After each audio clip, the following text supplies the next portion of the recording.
Billingsgate has been established as a fish market in London for just as a fish market for about 600 years. So there's a lot of history here. This particular market is unique in the fact that it has a wide range of species that comes from over 65 different countries around the world.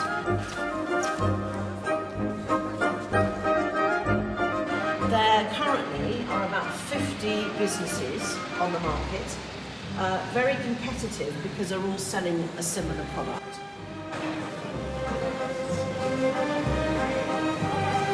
The oldest firm down here now would be Bush. Right. It used to be Hewitt. Hewitt was the oldest company. Right. Hewitt. They went back to, well, there was a fish market in Barking. Oh wow. So yeah, so there was quite a bit of history there, yeah. And what happens with the market is that the 50 businesses will start getting ready for trade any time between midnight and 2 o'clock in the morning.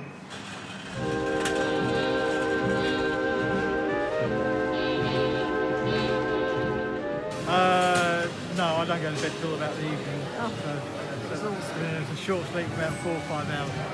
Okay. At about 2 o'clock in the morning, their staff and their team will turn up, they'll lay out their stand, but importantly, they will be looking at what orders they've received for today. So as a buyer myself, I would have placed an order, not with AH Cox, I buy from somebody else, but I placed an order yesterday telling them exactly what I wanted.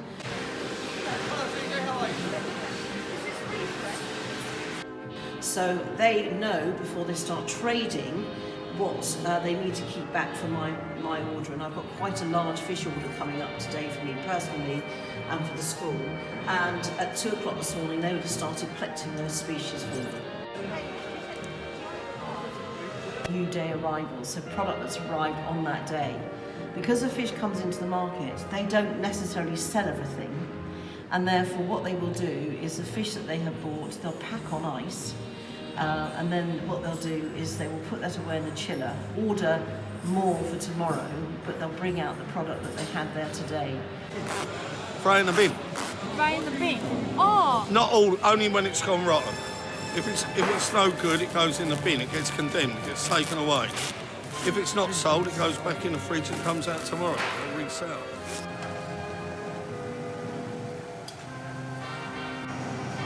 Okay, what happens when the fish isn't sold and it's good still and it still has life to be sold? It's held on a pallet and held in one of the chillers, which are between 0 and 3 degrees Celsius, and packed in ice. So all this fish is good fish and can be resold. So all the fish that is to be condemned or is of very bad quality gets collected into a wheelie bin similar to this. It gets held in the chiller and then gets collected and taken away and incinerated or used for pet food.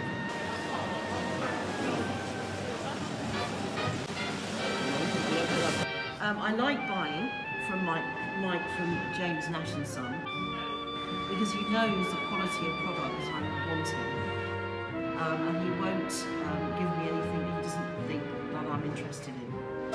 Best quality fish in today, I would suggest, is the John Dory. John Dory, okay. John Dory were beautiful. Okay. And they're Scottish, they're not South Coast.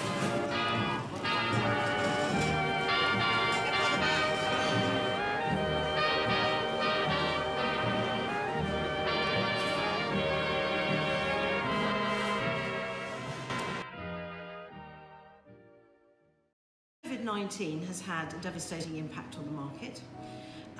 They have tried very hard to limit the number of people coming into the market. It's very hard managing members of the public, making sure that they follow those regulations, and it's been quite hard when some of the members of the public haven't been very good at it. But like everyone in a small environment, there have been 1 or 2 people that have had the virus, but over the Christmas period when it was particularly busy. Coronavirus. Oh. Just after the Christmas rush in the market, there was lots of people in the market. It wasn't controlled that well. There was lots of people in here not wearing masks. and unfortunately that was the result of it. It was 2 of our men getting ill. He said, I can push you up to another level, which he did. His arm also caught it and died. Obviously, we've had a really, really difficult year with coronavirus, and very sadly, we lost a couple of really good friends and colleagues and merchants downstairs. Mick from Mick's Eels had been on the market for many, many years, and sadly, he contracted coronavirus about Christmas 2020, and he never recovered. So we really miss Mick. The fact that this has been a terrible year for him and his family, and we really, our thoughts are with him, and it's just another example of how terrible this last year has been for many people. But this is for Mick.